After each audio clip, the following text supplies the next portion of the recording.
주님을 찬양하겠습니다. 내게 있는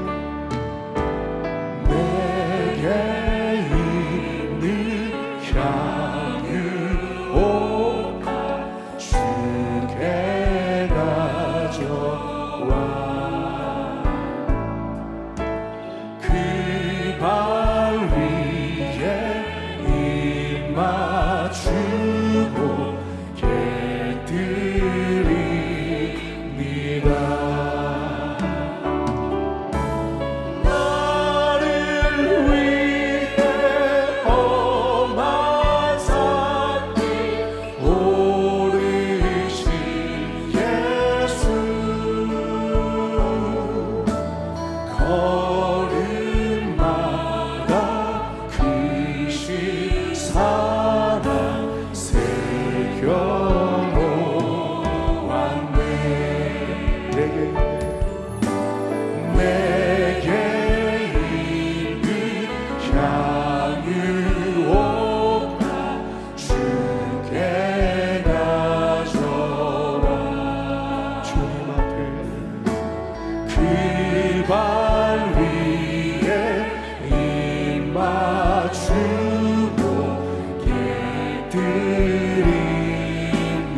주님의 크신 사랑을 찬양합니다. 우리 주님께 영광의 박수를 드립니다. 할렐루야.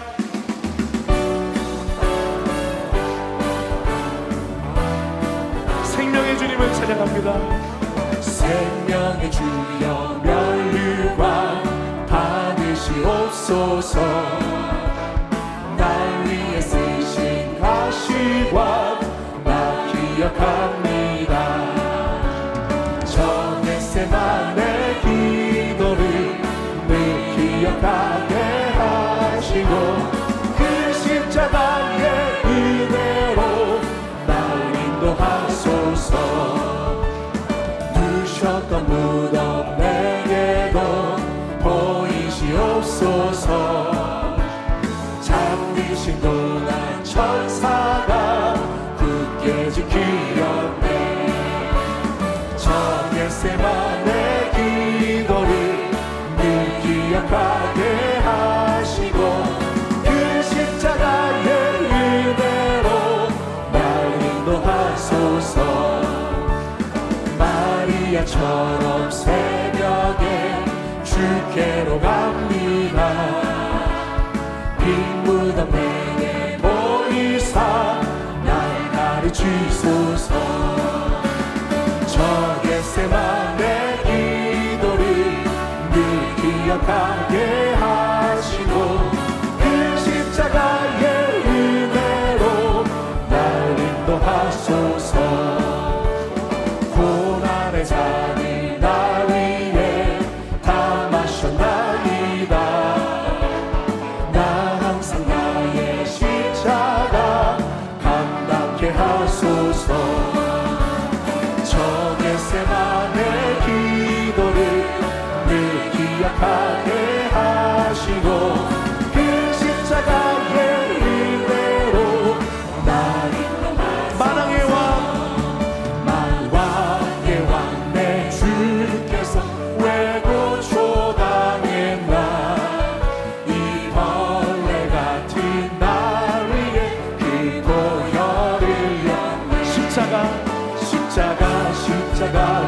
내가 처음 볼 때에 나의 맘의 그 고통 사라져.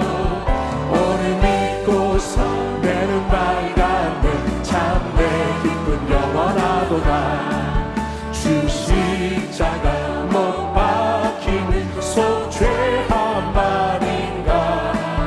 그 긍휼함과 그 은혜 말할 수 늘 울어도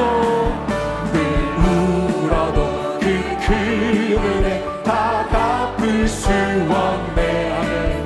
나 주님께 못 맞춰서 주의 십자가 내가 처음 볼 때에 나의 맘의 그 고통 사라져. 오늘 믿고서 내 눈 밝았네. 참 내 기쁨 영원하도다. 십자가를 내가 지고 주를 따라갑니다. 이제부터 예수로만 나의 몸을 삼겠네. 세상에서 부귀영화 모두 잃어버려도 주의 평안 내가 받고 영생 복을 받겠네. 주도 곤욕 당했으니 나도 곤욕 당하리. 세상 사람 감사하라. 예수 지지라. 예수 나를 사랑하사 빛난 얼굴 보이며 원수들이 미워해도 염려할 것 없겠네. 내가 핍박 당할 때에 주의 품에 안기고 세상 고초 당할 수 많은 주가 주신 기쁨에 기뻐할 것 무엇이야. 주가 나를 사랑하는 기뻐. 주가 주신 기쁨에 기뻐할 것 무엇이야. 주가 나를 사랑하는 기뻐할 것뿐이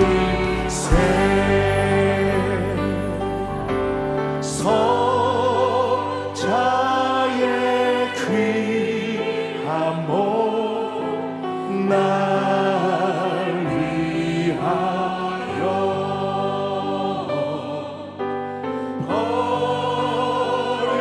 버리신 그 사랑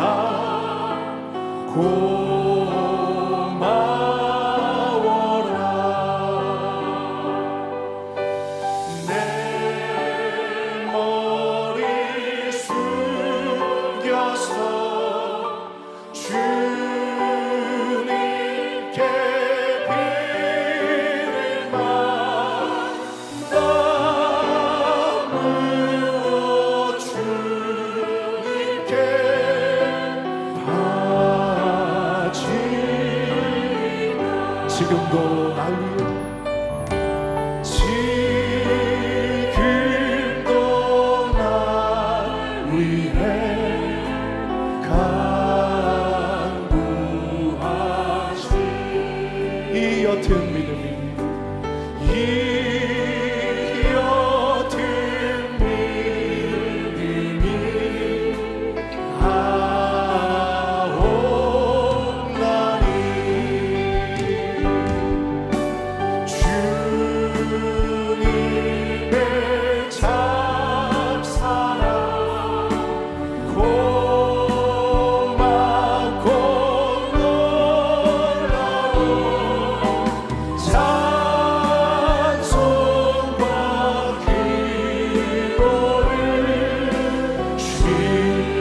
자리에서 일어나 함께 찬양하겠습니다. 주님의 십자가, 주님의 십자가 나도 지고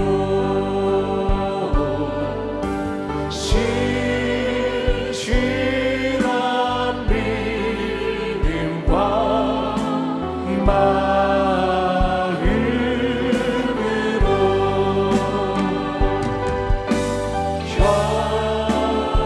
현재의 사랑과 친절한 위로를 네게 나 베풀게. 두 손 들고 찬양합니다. 만 가지 은혜를 받았으니 만 가지 은혜를 받았으니 내 평생 슬프나 즐거우나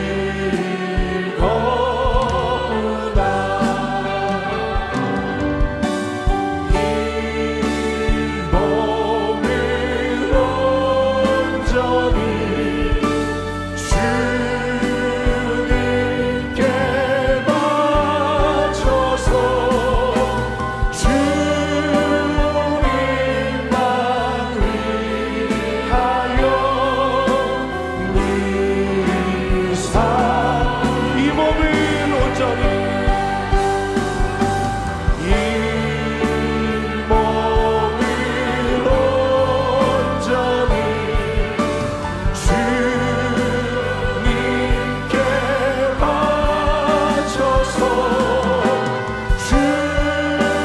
주님만 위하여 늘사 형제의 사랑과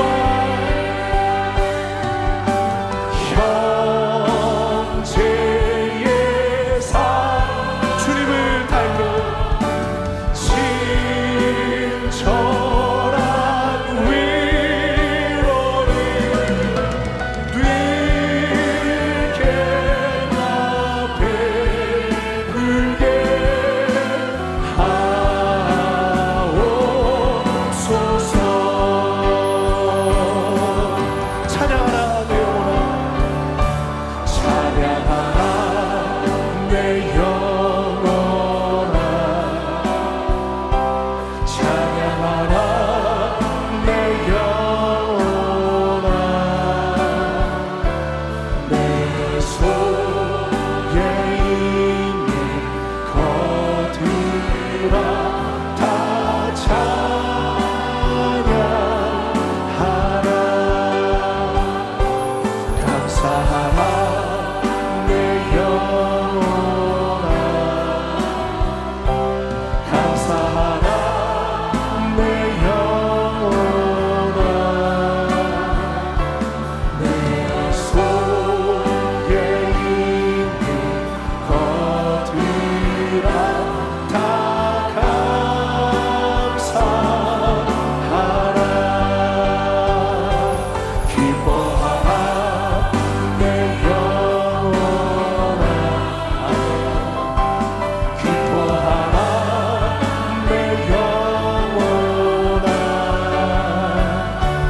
내 속에 있는 것들아 다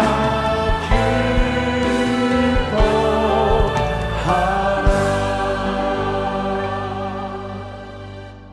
전능하사 천지를 만드신 하나님 아버지를 내가 믿사오며 그 외아들 우리 주 예수 그리스도를 믿사오니 이는 성령으로 잉태하사 동정녀 마리아에게 나시고 본디오 빌라도에게 고난을 받으사 십자가에 못 박혀 죽으시고 장사한 지 사흘 만에 죽은 자 가운데서 다시 살아나시며 하늘에 오르사 전능하신 하나님 우편에 앉아 계시다가 거기로부터 산 자와 죽은 자를 심판하러 오시리라.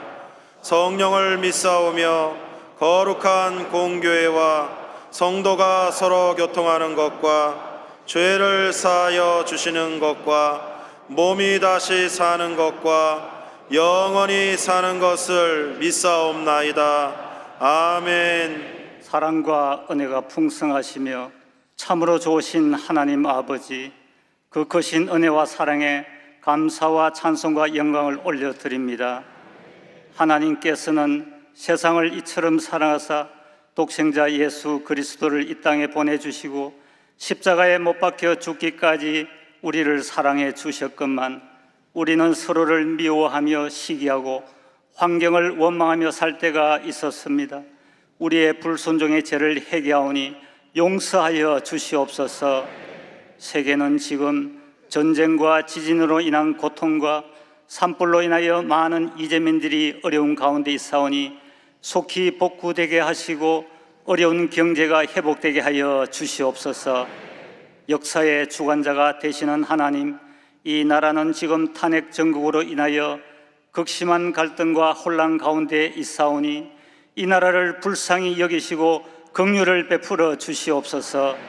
지금 겪고 있는 고난이 변하여 축복이 되게 하시고 겸손한 마음으로 국민을 잘 섬기고 하나님의 뜻에 합당한 지도자가 세워지게 하셔서 다시 한번 위대한 대한민국으로 도약할 수 있도록 은혜를 베풀어 주시옵소서.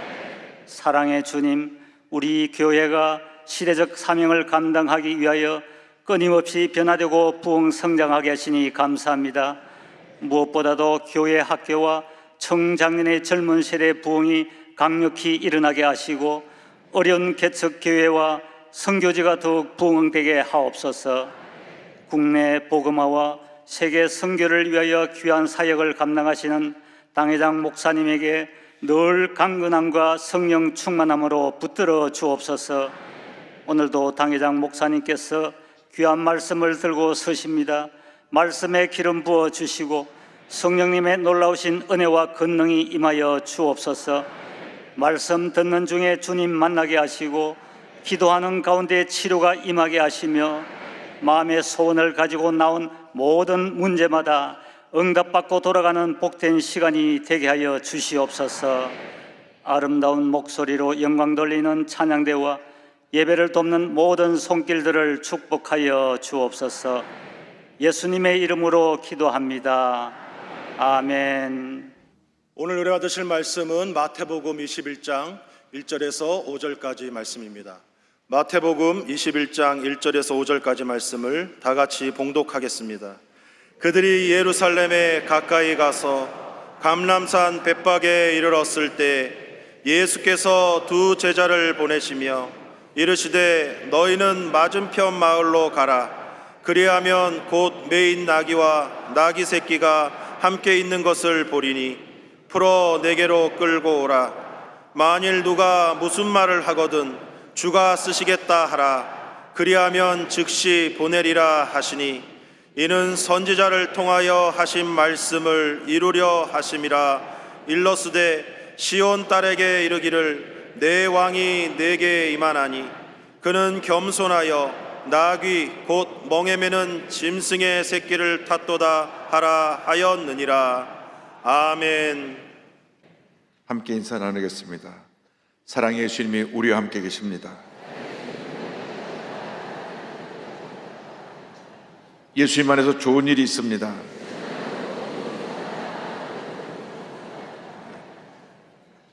오늘 전 여러분과 함께 마태복음 21장을 본문으로 하여서 어린 나귀를 타신 예수님, 이 어떤 제목으로 말씀의 은혜를 나누기 원합니다.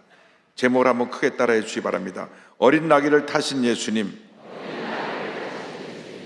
어린 나귀를 타신 예수님.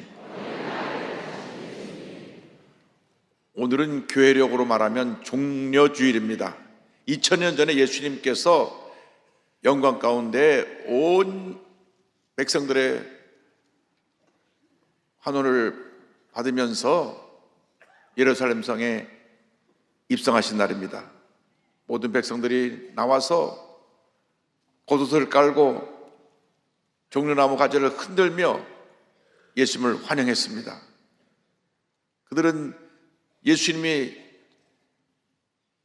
이스라엘 백성을 로마에서 구원해 주실 구세주로 왕으로 알고 저렇게 예수님을 환영한 것입니다. 그래서 오늘로부터 예수님의 마지막 한 주간 고난주간이 시작됩니다. 마태, 마가, 누가, 요한 사복음서의 거의 3분의 1 정도가 이 마지막 한 주간의 예수님의 사역을 기록하고 있습니다. 월요일 날에는 예수님께서 열매 없는 무화과나무를 저주하시고 성전에 들어가셔서 성전의 모든 장사꾼을 내쫓으시고 성전을 청결케 하셨습니다. 화요일 날에는 유대 지도자들과 많은 대화를 나누시고 말세에 되어질 일을 말씀하시고, 그리고 저녁에 마리아가 예수님께 향유를 부었습니다. 수요일 날에는 유대 지도자들이 예수님을 죽일 공모를 했고 예수님은 그 어떤 사역도 하지 않으시고 기도와 명상으로서 십자가 고난을, 죽음을 준비하셨습니다.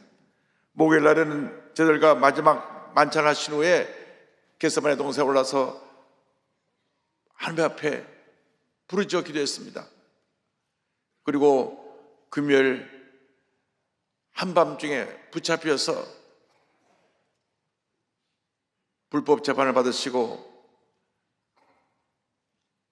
오전 9시에 십자가에 달려서 오후 3시에 운명하십니다. 붙잡히셨을 때에 당시 대장인 가야바의 장인 안나스 집으로 먼저 끌려갔다가 가야바 대장에게 다시 끌려왔다가 그 다음에 빌라도 총독에게 갔다가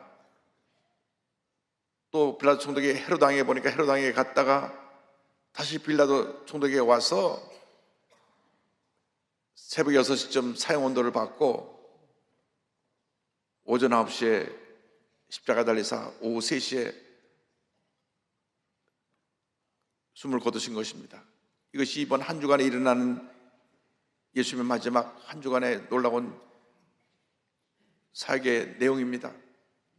예수님의 권한을 깊이 생각하는 한 주간 되시기를 주님의 이름으로 축원합니다. 예수님께서 예루살렘 입구 벳바게라는 곳에 도착했을 때에 예수님이 두 제자를 맞은편 마을로 보내면서 거기에 가면 거기에 입구에 나귀가 매어 있을 텐데, 어미 나귀와 새끼 나귀가 매어 있을 텐데 그걸 풀어서 가져와라. 만일 주인이 나와서 그 왜 가져가냐고 물어보면 내가 주인이 필요해서 쓴다고 말을 해라, 이렇게 말씀하셨는데, 예수님은 예루살렘에 입성하실 때 겸손의 종으로 어린 나귀 새끼를 타시고 예루살렘에 입성하셨습니다. 온유를 위해 구원하시기 오신 만왕의 왕 만주가 주의 주가 되신 예수님께서 가장 겸손한 모습으로 어린 나귀를 타신 것입니다. 이것은 예수님 오시기 전 약 500년 전에 스가랴 선지자가 이미 예언한 말씀입니다. 스가랴 9장 9절입니다. 시온에 따라 크게 기뻐할지어다, 예루살렘에 따라 즐거이 부를지어다. 보라, 내 왕이 내게 임하시나니 그는 공의로우시며 구원을 베푸시며 겸손하여서 나귀를 타시나니 나귀의 작은 것 곧 나귀 새끼니라. 옛날에 왕들은 자기의 위엄과 권세를 나타내기 위해서 출정을 나갔다 돌아올 때는 대행렬이 앞에 뒤를 호위하면서 말을 타고 당당히 그 위용을 갖추고 들어왔습니다. 온 백성들이 나와서 환호하며 맞이했습니다. 그런데 만왕의 왕 대신 예수님께서는 가장 초라한 모습으로 어린 나귀 새끼를 타고 예루살렘에 입성하십니다. 예수님의 일생은 겸손과 섬김의 일생이셨습니다. 예수님 친히 말씀하셨습니다. 마태복음 11장 29절입니다. 나는 마음이 온유하고 겸손하니 나의 멍에를 메고 내게 배우라. 그리하면 너희 마음이 쉼을 얻으리니. 우리 마음에 늘 뭔가 불편함이 있고 마음이 안정되지 않은 것은 우리가 아직 겸손의 옷을 입지 않았기 때문에 그렇습니다. 오늘날 그리스도인들에서 있어서 가장 큰 숙제가 바로 이 겸손이라고 하는 것입니다. 우리가 예수님을 닮은 예수님의 제자가 되어야 되는데 그 제자의 길의 첫 번째 첫 걸음이 겸손인데, 교회에 와서 조금 시간이 지나고 나서 뭔가 봉사를 많이 하고 사람의 주목을 받으면 우쭐해집니다. 그래서 재직을 임명받을 때 섬기라고 그 재직을 임명한 것인데 계급장으로 알고 목에 힘을 주고 완장을 차는 사람들이 종종 있습니다. 여긴 별로 없지만 저쪽 가면 좀 있습니다. 내가 이렇게 교회에서 이렇게 내가 헌금을 했는데, 내가 이렇게 많이 열심히 섬겼는데, 내가 이것이 우리들의 가장 큰 문제의 약점인 것입니다. 교만은 그리스도인의 수치입니다. 우리는 낮아져야 합니다. 고집불통인 자신을 깨뜨려야 되는 것입니다. 남을 나보다 낮게 여기고 존중하는 삶을 살아야 되는 것입니다.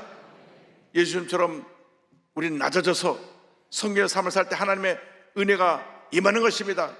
은혜 받고 교회 충성하면 충성할수록 더 겸손히 섬기는 자의 모습을 보일 때 하나님께서 우리에게 복을 내려 주시는 것입니다. 예수님 친히 말씀하셨습니다. 마태복음 20장 28절입니다. 인자가 온 것은 섬김을 받으려 함이 아니라 도리어 섬기려 하고 자기 목숨을 많은 사람의 대속물로 주려 함이니라. 우리가 앞으로 이 나라의 지도자를 세우는데 섬기려 하지 않고 섬김을 받으려 한다면 우리는 잘못된 지도자를 뽑는 것입니다. 진정한 지도자는 섬김을 실천하는 지도자인 것입니다. 가난하고 소외되고 힘이 없는 사람을 섬길 때 그는 진정한 지도자로 인정을 받게 되는 것입니다. 예수께서 십자가 달리기 전날 밤 마지막으로 제들에게 가르친 가르치심이 바로 섬김입니다. 당시 하인들이 하는 일을 직접 선생님이신 메시아이신 예수님께서 제들에게 실천하셨습니다.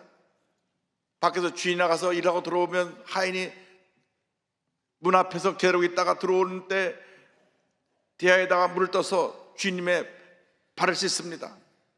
예수님이 그 하인의 일을 마지막으로 제들에게 본을 보이셔 섬김을 가르쳐 주신 것입니다.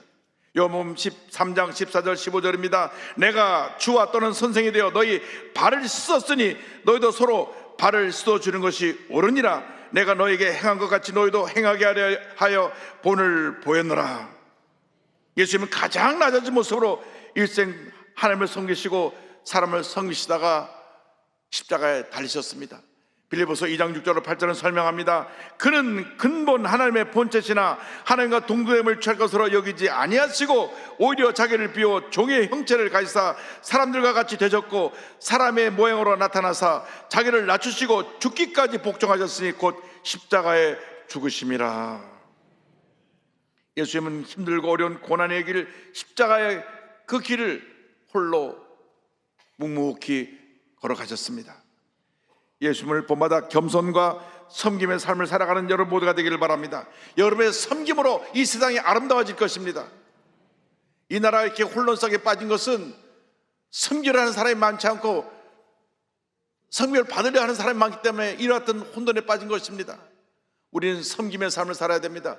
우리 그리스도인들이 먼저 앞장서서 섬김의 본을 보여서 이 세상을 아름답게 만들어 나가는 주님의 일꾼들이 되어야 될 것입니다. 겸손은 예수의 모습 그 자체입니다. 우리가 예수를 믿는다고 하면서 겸손을 실천하지 않으면 우리는 예수를 잘 못 믿는 것입니다. 겸손한 사람들이 대인관계에서 자유로서가 있고 모든 사람을 품을 수 있게 되는 것입니다. 겸손의 사람이 되어서 세상을 변화시켜 나가는 주님의 견인꾼 되시기를 주님의 이름으로 축원합니다. 우리가 오늘 두 번째로 주목해야 될 내용은 예수님의 말씀에 순종한 그 나귀의 주인입니다. 예수님께서 예루살렘 믿고 벳박에 도착했을 때 두 제자를 보내시면서 가서 그 동네 입구에 있는 나귀와 나귀 새끼를 풀어 끌어오라고 명하셨습니다. 주인이 나타나서 왜 남의 나귀를 끌고 갔냐 이렇게 물으면 주가 쓰시겠다고 말을 하라고 제자들에게 말씀하셨습니다. 제자들이 예수님 말씀 듣고 가보니 거기에 나귀와 나귀 새끼가 메어 있었습니다. 그래서 풀어 끌고 가려고 하니까 주인이 뛰쳐났습니다. 왜 남의 나귀를 끌고 갑니까? 그때 제자들이 말합니다. 우리 주님께서 쓰신다고 합니다. 근데 성경을 보면 그 주님께서 쓰신다는 그 말에 아무것도 묻지도 아니하고 그저 즉각 순종해서 나귀를 가져가게 했습니다. 아마 그 나귀가 그 주인의 전 재산이었을지도 모릅니다. 그런데 주님이 쓰시겠다고 하니까 그저 즉각적으로 순종해서 네, 가져가십시오. 주님의 뜻에 순종한 것입니다. 하나님의 복 받는 사람이 누구입니까? 나귀 주인처럼 하나님 말씀에 즉각적으로 순종하는 사람이 복을 받게 되는 것입니다. 그 같은 사람이 복 받은 인생을 살게 되는 것입니다. 아브라함이 왜 믿음의 조상으로 불림을 받게 됐느냐? 그는 개인적으로 허물도 많고 실수도 있었던 사람이지만은 100세 때 얻은 아들 이삭을 바치라고 할 때 즉각 순종해서 하나님께 인정받고 믿음의 조상으로 불림을 받게 된 것입니다. 창세기 22장 2절에 하나님께서 이와 같이 명령하셨습니다. 야훼께서 이르시되 내 아들 내 사랑하는 독자 이삭을 데리고 모리아 땅으로 가서 내가 내게 일러준 한 산 거기서 그를 번제로 드리라. 100세 때 그 귀한 아들을 얻었는데 하나님께서 어느 날 말씀하시기를 이제 이삭이 자라서 청년이 됐는데 내 아들을 데리고 모리아 땅에 있는 한 산에 가서 그를 번제로 죽이라. 다시 말하면 그를 죽여서 피해 제사로 하나님 앞에 드리라는 것입니다. 얼마나 놀랐겠습니까? 그런데 아브라함은 왜 하나님이 그런 명령을 했을까? 거기에 대해서 묻지 않았습니다. 하나님의 명령에는 왜가 없습니다. 아멘밖에 없는 것입니다. 하나님 말씀하시면 우리는 순종해야 되는 것입니다. 하나님 말씀에 내 앞에 다른 신을 두지 말라, 무조건 순종하는 것입니다. 다른 신을 두기 때문에 문제가 생겨나는 것입니다. 무속에 빠지기 때문에 문제가 생겨나는 것입니다. 말씀에 순종할 때 하나님의 은혜와 축복이 임하게 되는 것입니다. 그는 그날 밤에 아내 사라와 의논하지 않았습니다. 사라랑 의논했다면 아마 아들을 데리고 못 갔을 것입니다. 사라는 당신 치매 갔구만, 치매 갔어. 그 100세 때 어떤 아들을 어디가 번제를 바친다고 무슨 헛소리를 들으냐고 날 죽이고 가라고 아마 막았을 것입니다. 아내와 의논하지 않았습니다. 다음날 아침 일찍 일어나서 이삭을 데리고 떠난 것입니다. 그 길이 3일 길입니다. 3일 길을 가면서 아브라함은 완전히 앞에 깨어지고 이미 그는 낮을 때까지 다 낮아졌습니다. 왜?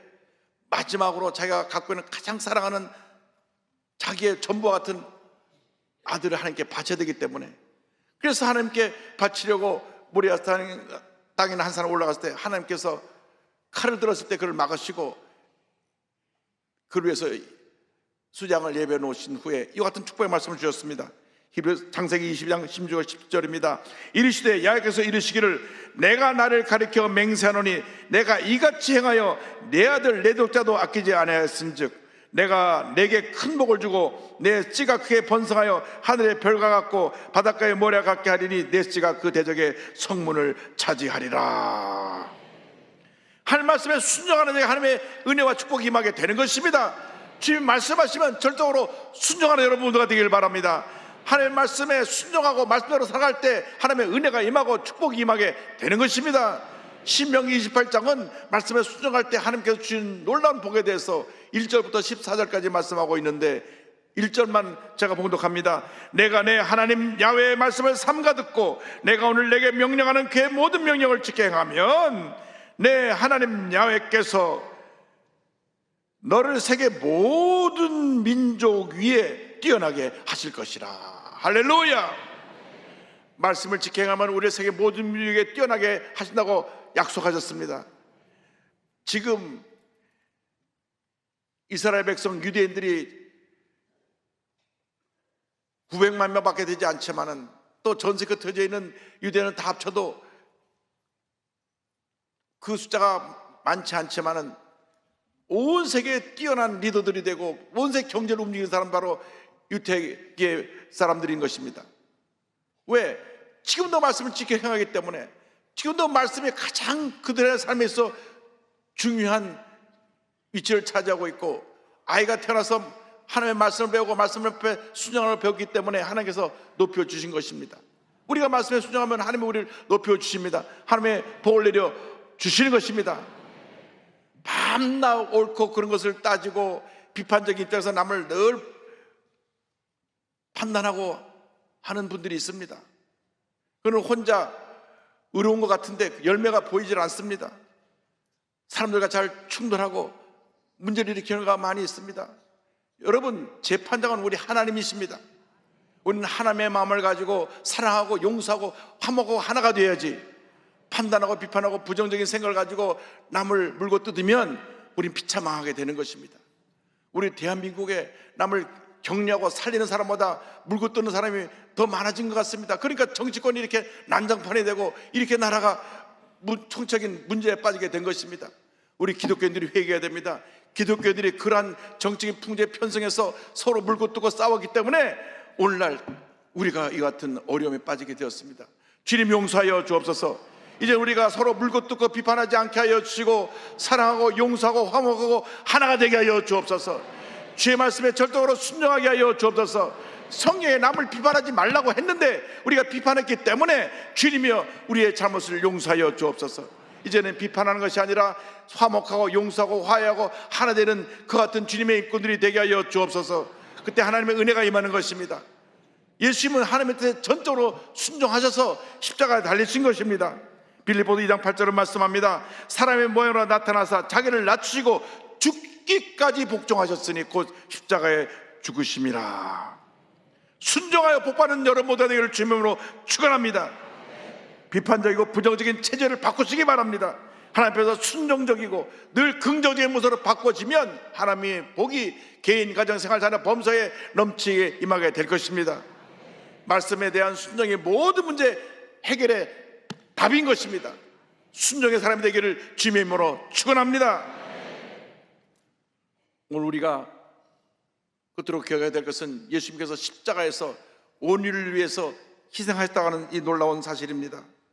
예수께서 겟세마네 동산에서 기도를 마친 후에 가룟 유다가 데리고 온 군인들과 무리해서 주님 붙잡히셨습니다. 직전 대제사장했던 안나스 집으로에게 먼저 끌려갑니다. 안나스는 현직 대제사장인 가야바의 장인이었는데 어르신에게 먼저 끌고 가서 어떻게 할까? 공회를 넘겨서 판단을 받게 해라. 그래서 가야바에 끌려와서 공회에서 이 예수가 자칭 하나님의 아들이라고 하나님의 이름을 망했기 이끌었기 때문에 그는 죽여야 된다. 그런데 당시 로마 총독부가 와 있고 로마가 다스리는 나라이기 때문에 사형을 집행할 수 있는 그런 권한이 없었습니다. 그래서 본인들이 공회에서 사내들인 공회에서 사형을 하기로 결의를 하고 사형을 집행해 달라고 그 새벽에 와서 빌라도 총독을 깨운 것입니다. 총독이요, 이 사람이 우리나라에 법을 어기고 죄를 지었으니 사형을 시켜주십시오. 근데 가만 보니까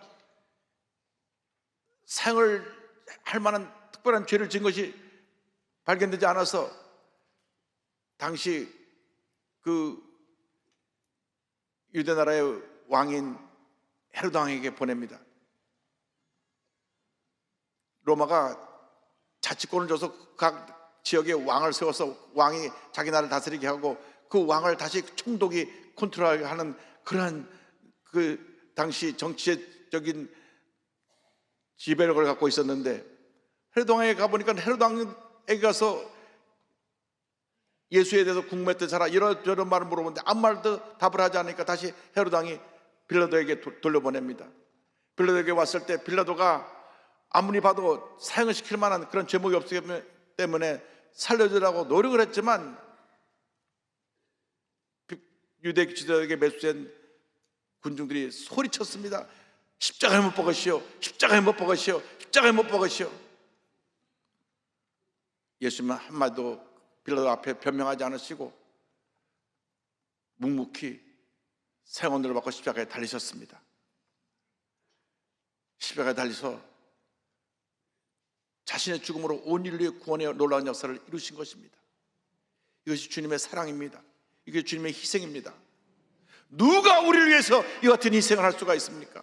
우리는 죄덩어리인데 태어나서 죄짓고 불의하고 방탕한 삶을 살았던 우리들을 위해서 누가 대신 희생하고 누가 대신 죽어줄 것입니까? 예수님이 우리의 모든 죄를 다 짊어지시고 십자가 달려 희생제물로 돌아가신 것입니다. 히브리서 9장 28절 말씀합니다. 이와 같이 그리스도도 많은 사람의 죄를 담당하시려고 단번에 들이신 바 되셨고 십자가의 죽으심으로 죄와 사망의 권세가 멸함을 받았고 모든 인류에게 구원의 문이 활짝 열리게 된 것입니다. 이제 누구든지 예수를 믿기만 하면 구원을 받고 하나님의 자녀가 되어서 영혼이 잘된 같이 범살되며 강간되는 놀라운 은혜 축복을 받아 누리게 되는 것입니다. 예수님의 희생과 섬김으로 우리에게 놀라운 구원의 은혜가 임하게 된 것입니다. 이제 우리도 예수님의 사랑에 감동하여 하나님을 섬기고 이웃을 섬기는 주님의 귀한 일꾼이 되어야 할 것입니다. 이젠 나를 위해 사는 것이 아니라 나를 위해 나 자신을 위해 희생하신 예수님을 위해서 이웃을 섬겨 살아가는 주님의 귀한 일꾼이 되어야 할 것입니다.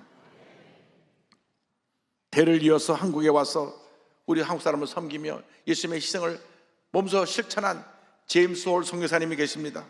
1860년 캐나다 온타리오에서 태어나셨는데 이 제임스 홀 선교사는 10대 후반에 폐병을 앓다가 죽을 뻔하다가 기적적으로 살아나고 난 다음 내가 하나님의 은혜로 살았으니 한평생 주님에 살겠습니다 결심을 하고 나서 의사가 돼서 어려운 사람을 돕겠다고 하여 의대에 들어가서 이 퀸즈 대학교에서 의과 공부를 하던 중에 학생 자원운동의 책임자인 존 포먼 목사의 강의를 듣고 선교사가 되기로 결심을 합니다. 대학을 졸업한 후 뉴욕 맨하탄에 있는 병원에서 실습을 하는데 거기서 선교사 지망생으로 선교를 훈련받으며 일하고 있던 마가렛 로제타를 만납니다. 근데 로제타는 당시 25살인데 조선이라는 나라에는 여자가 남자 의사의 진료를 받기를 원치 않는다 한 말을 듣고 그럼 내가 필요하지. 그래서 본인이 조선을 가겠다고 이미 신청해 놓은 상태입니다. 근데 본인은 중국을 원래 가기로 되어 있었는데 이 마가렛 로제타의 그 헌신의 모습에 굉장히 감동했습니다.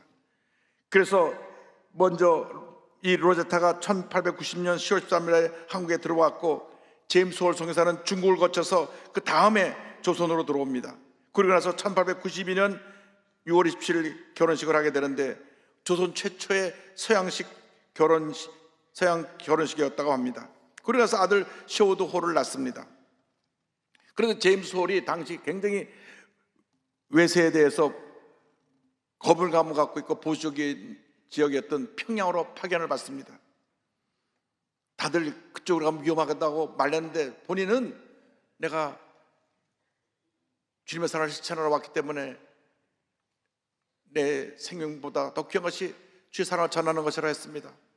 그래서 평양에 가서 저들을 섬기는 가운데 청일전적으로 많은 사람들이 병상에 실려왔습니다.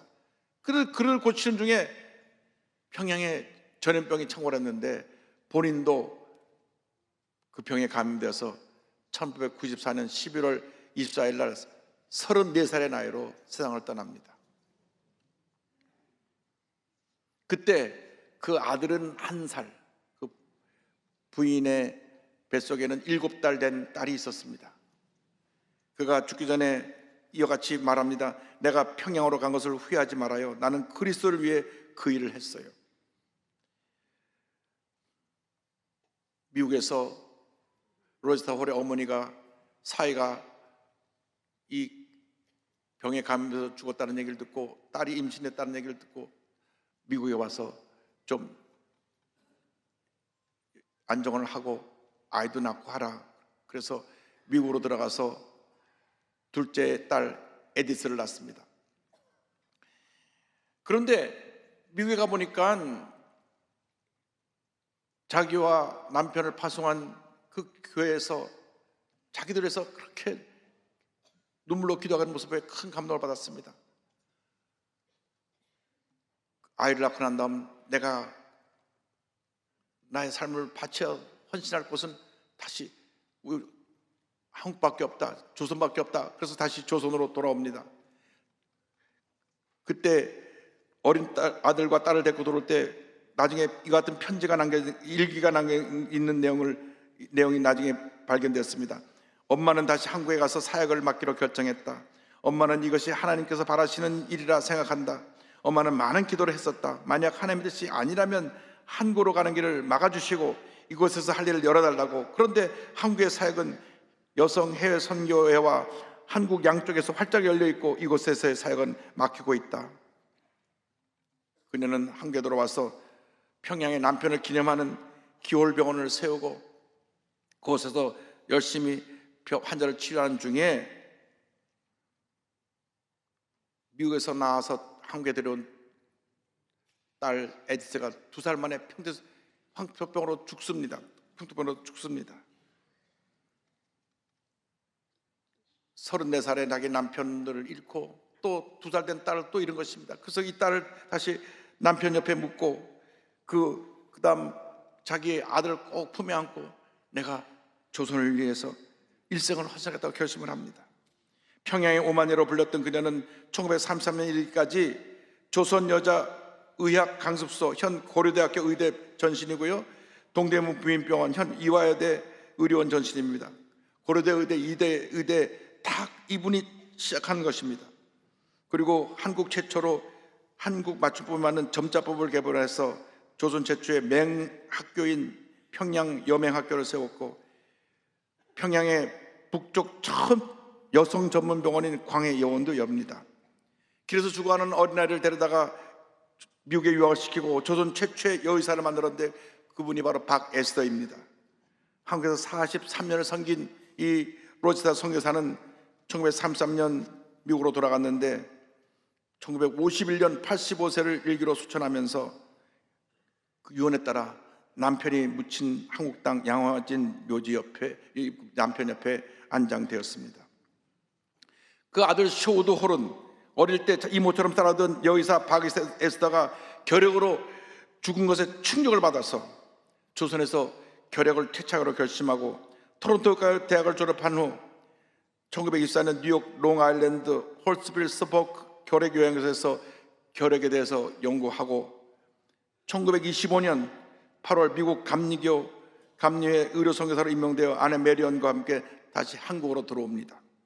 결핵요양소를 세우고 결핵 자금을 마련하고 결핵의 심각성을 알리기 위해서 크리스마스 씨를 만들어서 보급하고 그들의 한국의 결핵 환자 치료에 앞장을 섰습니다. 그런데 부모님이 우리의 열악한 환경 속에 와서 그 딸을 잃은 것처럼 가태하는 아들 프랭크를 또 잃는 같은 아픔을 겪었습니다. 그러나 그 아들 양화진에 안정하고 한국을 위해서 남아서 계속 의료선교사로 헌신을 했는데 결핵 퇴치 운동에 공을 인정받아 조선 총독과 일본 천황으로부터 표창을 받기도 했지만 결국 일본에서 선교사로 추방을 당해가지고 인도에 가서 은퇴할 때까지 선교사를 이어가고 1984년 한국의 대한결핵협회 초청으로 방문했을 때 이와 같은 말을 했습니다. 나는 여전히 한국을 사랑합니다. 내가 죽거든 미국이나 캐나다에 묻지 말고 이 나라 사랑하는 아버지와 어머니, 누이 동생, 아들이 잠든 한국 땅에 묻어주시기 바랍니다. 1991년 98세로 세상을 떠난 그는 소원대로 그 양화진에 묻혔고 그의 아내 메리언도 석 달 뒤에 95세로 별사하여 남편 옆에 안장이 되었습니다. 양화진 선교사 모욕에는 이렇게 3대에 걸쳐서 약 80년 동안 이 땅을 사랑으로 섬긴 홀 선교사의 가정에 6명의 묘역이 안장되어 있습니다. 정말 이 쇼우드 선교사는 진정한 예수님의 제자였고 희생을 몸소 실천한 주님의 종이었습니다. 섬김의 삶은 세상을 변화시키는 것입니다. 섬김의 삶은 많은 사람들에게 놀라운 사랑의 역사를 전하여 사람을 변화시키고 하나님 앞에 위대한 사람으로 그를 세우는 놀라운 일을 이루어가게 되는 것입니다. 여러분, 예수님은 우리 위해서 희생하셨습니다. 여러분, 무엇을 위해 살고 있습니까? 무엇을 위해 여러분이 노력을 하고 있고 무엇이 여러분의 삶의 기쁨입니까? 예수님을 위해서 다 주셨는데 주님 앞에 드린 것은 무엇입니까? 3대 이어서 이 온갖 희생을 우리를 위해서 헌신했던 이 선교사의 모습을 생각하면서 주님, 나 같은 죄인 살린 주님 은혜 감사합니다. 남은 인생 주님 영광에 살겠습니다 고백하는 여러분 모두 되시기를 주님의 이름으로 축원합니다. 나 같은 죄인 살리신 주 은혜 놀라워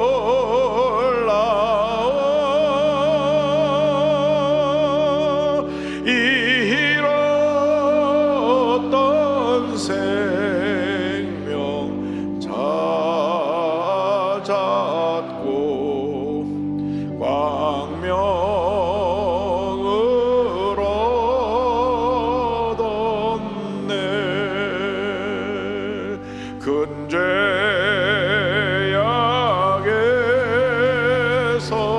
건지신 주 은혜 고마워.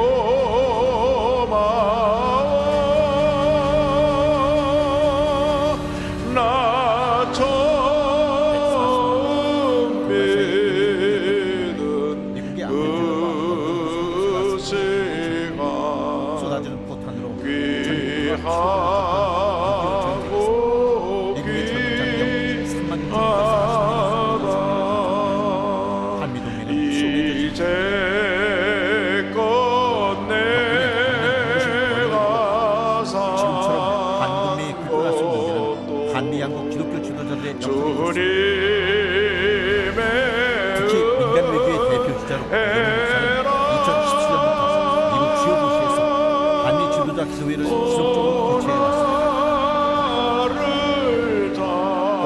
트럼프 대통령 취임식에 공식 초청을 받은 이용목 목사는 한미 동맹 강화 필요성을 알리는 민간 외교 사전 역할도 특히 했습니다. 트럼프 취임 후 행정부는 백악관에 신앙사무소를 신청하고 정부 관련 회의 전에 예비를 드리는 등 기독교 국가로서의 가치를 확실히 했습니다. 이온 목사는 브라질 성회를 마치고 미국 뉴욕으로 이동했습니다. 이곳에서 한미 동맹 강화와 한반도 평화를 위한 기도회가 열렸습니다. 이번 기도회는 급변하는 국제 환경 속에서 한반도 평화와 더욱 특별한 한미 동맹의 가치를 재확인하는 자리로 마련되었습니다. 미국의 정관계 인사들과 기독교 리더들이 참석한 가운데 트럼프 대통령의 영적 멘토인 폴라 화이트 목사가 미국과 한국의 강력한 영적 유대 관계를 강조했습니다. 이용훈 목사는 양국의 연대와 우정을 강조하는 메시지를 전했습니다. We gather together here to pray for the United States and Korea. We Koreans are indebted to the United States in many ways. First of all, Korea owes a debt to the United States for the gospel. Secondly, the South Korea owes a debt to the United States through the Korean War. We Koreans never forget about it. We should pray for the strengthening of the political and spiritual alliance between South Korea and the United States. I hope the friendship between the United States and South Korea will be strengthened through this prayer meeting. 몸이 아프신 분은 아픈 자리에 손을 드시고 문제 손을 갖고 오신 분은 가슴에 손을 꽂고 기도합니다. 사랑과 은혜와 자비가 무한하신 하나님 아버지, 믿음으로 손을 꽂고 기도하니 주님 안수하여 주시옵소서. 나사렛 예수 그리스도의 이름으로 명하노니 모든 질병은 묶음을 놓고 떠나 갈지어다. 모든 문제도 묶음을 놓고 떠나 갈지어다. 마음의 병에서 노예남을 받을지어다. 염려, 근심, 걱정, 마음의 불안, 초조, 마음의 깊은 상처, 우울증, 이 모든 마음의 병은 묶음을 놓고 떠나 갈지어다. 심한 두통, 불면증, 정신질환, 모든 정신적인 문제도 묶음을 놓고 떠나 갈지어다. 눈과 코, 입과 목의 질병은 떠나가라. 어깨, 척추, 허리, 관절염이 물러갈지어다. 심장병, 위장병이 떠나갈지어다. 고혈압, 당뇨가 물러갈지어다. 악성 종양과 암이 떠나갈지어다. 피부병, 난치병, 불임증이 물러갈지어다. 자녀를 위한 기도가 응답될지어다. 가정과 직장과 사업에 하나님의 은혜가 임할지어다. 모든 기도의 제목이 주의 뜻 가운데 응답될지어다. 기도하고 구한 것은 받은 줄로 믿어라. 감사하고 예수님의 이름으로 기도 올리옵나이다. 아멘. 약을 먹어도 낫지 않은 만성위장병에서 주님께서 위장병에서 노예남을 받았습니다. 심한 우울증에서 노예남을 받았습니다. 왼쪽 어깨에 심한 통증으로 팔이 안 올라가는 하나님께서 팔을 치료해 주셨습니다. 관절의 고통으로 걷는데 고통을 나는 분을 주님 치료해 주셨습니다. 이분은 송사로 인해서 심한 고통을 겪었는데 하나님께서 그 송사의 문제를 아름답게 해결해 주셨습니다. 우리 주님은 치료자가 되시고 문제 응답자가 되십니다. 여러분, 주님만 바라보고 살면 반드시 좋은 일이 일어나게 되는 것입니다.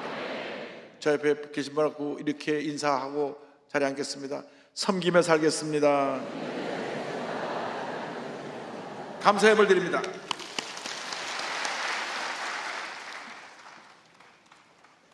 사랑과 은혜가 풍성하신 하나님, 그 크신 은혜와 사랑을 감사드립니다. 저희들을 예배의 자리로 부르시고 영과 진리로 예배드리심을 감사드립니다. 이 시간 귀한 목사님을 성령으로 기름 부어 세워주시고 은혜와 축복의 말씀, 생명과 치료의 말씀을 허락하시니 감사드립니다. 허락하신 은혜에 감사하며 준비한 예물 드리기를 원합니다. 넘치는 기쁨과 감사로 정성을 다하여 드릴 수 있도록 성령님 인도하여 주옵소서. 예수님 이름으로 기도드립니다. 아멘. 내일부터 토요일까지 고난주간 특별 새벽 기도를 모입니다. 우리 함께 모여서 예수님의 고난을 기념하면서 우리 주님 앞에 더욱더 충성 헌신을 다짐하는 귀한 시간 되기를 간절히 소원합니다.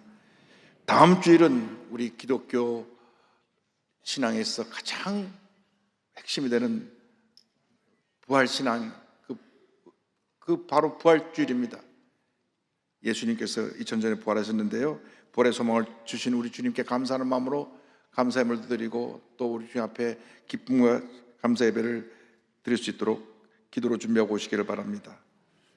주일 대예배 시에 우리 아이를 가진 분들을 위해서 임산부의 편지원에 임산부께서 편히 안 쓰는 자리를 마련했으니까 성도님의 많은 배려와 이용을 부탁드립니다. 할렐루야. 저기 앉고 싶으면 아이를 가지시면 됩니다. 예물을 바치겠습니다. 사랑과 은혜와 자비가 몰아친 하나님 아버지, 기쁨으로 감사함으로 주님 앞에 귀한 예물 드립니다. 주일헌금, 감사헌금, 11조 선교헌금, 심장병 헌금을 드립니다. 기뻐 받아주시고 이 예물이 주님의 은혜 가운데 귀하게 쓰여지며 드린 손길마다 천배만배 복을 주셔서 베풀고 나누고 구제하고 선교에 힘쓰는 주님의 일꾼들이 다 되게 하여 주시옵소서. 예수님의 이름으로 기도 올리옵나이다. 아멘.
지금은 우리에게서 주 예수 그리스도의 무한하신 은혜와 하나님 아버지의 큰 넓으신 사랑과 성령의 감동과 인도도 충만하게 하심이 예수님의 고난을 기억하여 섬김과 희생의 삶을 살기로 결심한 주님의 그 백성들 위해 지금도 영원토록 함께 있을지어다.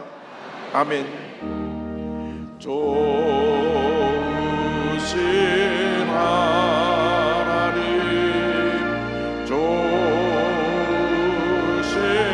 하나님, 참 좋으신 나의 하나님.